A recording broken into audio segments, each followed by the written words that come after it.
Hey guys, Arlo here. Starlink Battle for Atlas is the very first game I'm going to be reviewing on this channel, and I feel like this is the best game to start with because this is, technically speaking, the next actual Starfox game. But I'm not going to be just grading the Switch version. I'm going to try and look to see if the PS4 and Xbox One versions are also worth it. However, because this is my first review, I'm going to go over what reviews are going to look like here. But if you don't care about that, there's a time code on the screen that will tell you when I actually begin the review. So I've watched a few other reviews by the following channels on screen, and I'm going to be just combining some essentials of their opinions and mine to give the best possible review I can. You can still go check out their reviews, and they'll be linked in the description. I'm also going to be giving a final score out of 100 for each version of the game. You'll see what I mean towards the end. If you're watching this video when it came out, you'll notice that this is a premiere. So I thought that for all my reviews, I'd premiere it. This is currently the only content I'm premiering, but that might change in the future. I may not premiere every review though. And finally, I'm going to use my footage, and that footage is going to be only of the first hour of whatever game I'm playing. I'll never show anything beyond that unless I really have to, and even if I do, I'll let you know first. But anyway, let's talk about Starfox Battle for Atlas.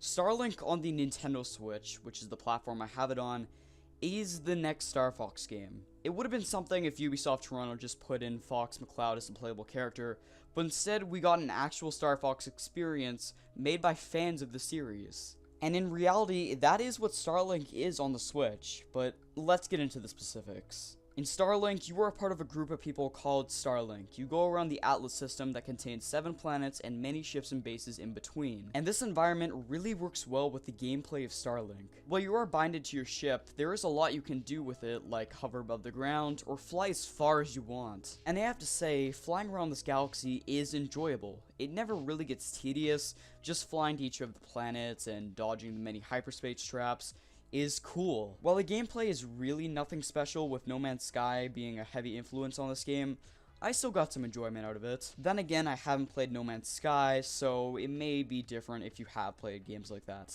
I am a fan of open world games, and other reviewers did point out, which I do agree with them on, the trailers don't really show what type of game this is. This is not like Star Fox 64. No, this is a full-fledged open world game, and I vastly prefer this type of game over traditional action. My only issue with this is that although Ubisoft claims that this is their biggest game yet, I was always just wanting more. When I say that, I mean more characters to interact with, more planets to explore, more things to do on those planets. And at this point, considering how well done the first 7 planets are, I would gladly pay up to $20 to get, say, an extra completely developed galaxy to explore. I may be demanding just too much from a game like Starlink, but in the end, I was just hoping for more to do in the Atlas system outside of the main quests. The biggest issue with the gameplay, though, is the controls. While the controls aren't necessarily awful, I feel like it slips up more than I'd like, especially in fights. If you are in an area where you have a good chance of dying just because of the strength of the enemy,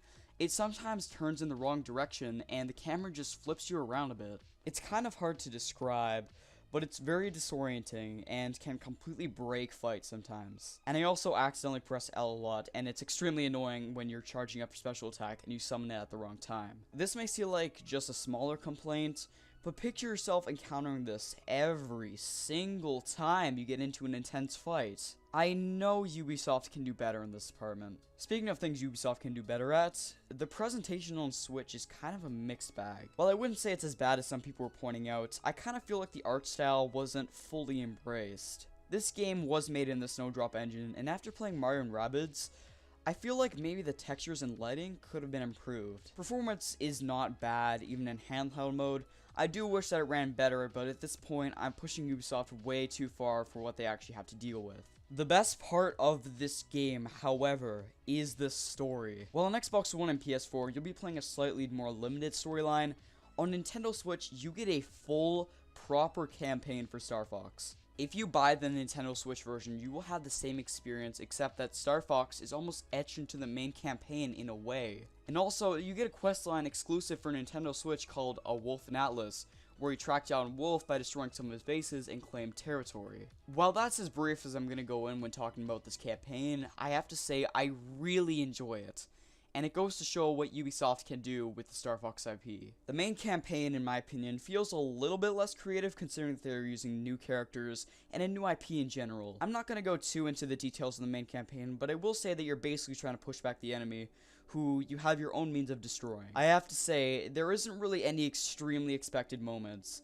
Like, you actually have proper motivation for pushing back this enemy, which I won't spoil, but I will say, I like it. What I really want to talk about is how different the story is than I expected. If you saw some of the ads, Starlink is mostly marketed towards kids and that 12-year-old demographic because it is technically a toys-to-life game. But the actual story is a lot darker in some ways than you would expect. While I haven't completed the main story yet, I put a good amount of time into it and actually has some pretty engaging moments. I won't tell you anything more about the story beyond that, but keep in mind that this game can make you feel a lot of different emotions. And, in my opinion, this is the best part of the story. At first, you may not be that engaged into it, but trust me, you'll grow in the cast. Speaking of the characters themselves, I don't really know how to describe all of them with one word because each character is just different enough to the point where you just feel differently about each of them. You got your typical trying to appeal to young people character and your normal compassionate main hero,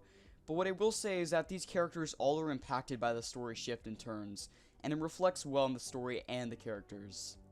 So, for the majority of this review, I've basically just ignored the biggest feature of this game.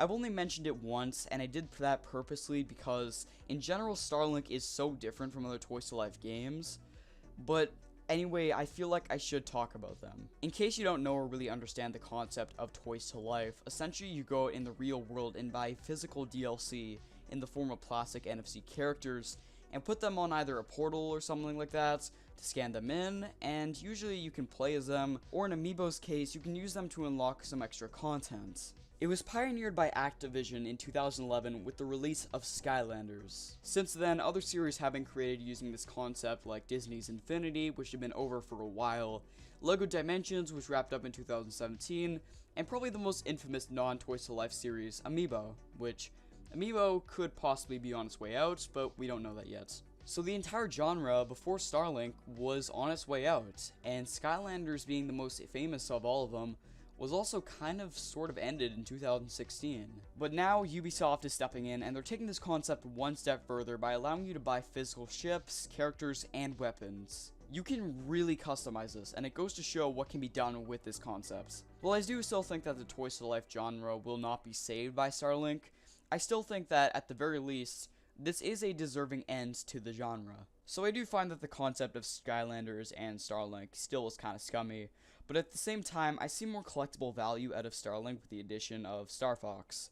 Besides that, there's not really much collectible value, but at least some of these figures are different from the majority of Toys to Life games. The closest game I can compare Starlink to is Skylanders SWAT Force because you can really customize and take apart your ship, and build your own custom spaceship. The best part of all this though is that if you don't care about collecting all the physical DLC or getting any of it at all, you can just buy a digital version of Starlink that comes with a lot of stuff for you to use digitally too, and that is full price. So for example, in Canada, if you want to pay $100 for the starter pack, which includes a game, Fox McCloud, the R-Wing, a stand for Joy-Cons, and some extra weapons, of course that does depend on which console you're playing on, or instead you could pay $70, which is the average price of a AAA game, and get technically more.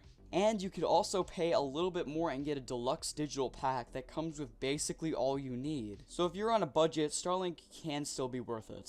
Instead of swapping out all the characters physically, you can just do it through a snappy menu interface. And even if you do have all the physical characters, you can still play and buy everything digitally. So this Toys to Life game is probably, in my opinion, the best of all of them. It's open world, there's a lot of customization, the story's good, the presentation is decent, and in general, I enjoyed Starlink. So, I'm going to give Starlink a final score. So, first off, the story is good. On normal consoles, I would give it a little less points than the Switch version because of the extra content.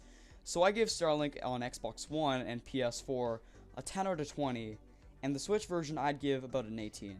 Next, the presentation is decent. I'd say on PS4 and Xbox One it gets about a 15 out of 20, but on Switch I'd give it like a 13. The gameplay is pretty good. I'd give it on all versions about a 15 out of 20. Everything else that's important, like the characters, the world, and the whole Toys to Life feature, I'd give a 10 out of 20. And finally, for my overall enjoyment of the game, I haven't played it on PS4 or Xbox One, but after seeing some gameplay, I'd say that for all versions, it gets a 15 out of 20. So adding that up, on PS4 and Xbox One, I'd give this game a final score of 65 out of 100. That means that I think that it's really just up to you if you want to wait for a sale or just go for it. As for the Switch version, the final score is 71 out of 100, which means that I recommend Starlink on Switch at full price. So, that was my first review. I hope you enjoyed, and if you have any tips to improve these videos, let me know in the comments. I will be switching to Final Cut soon to edit all my videos, but for the meantime, please just excuse the lesser quality than other reviews. Anyway, that is my opinion. Let me know yours in the comments, and as always, see you.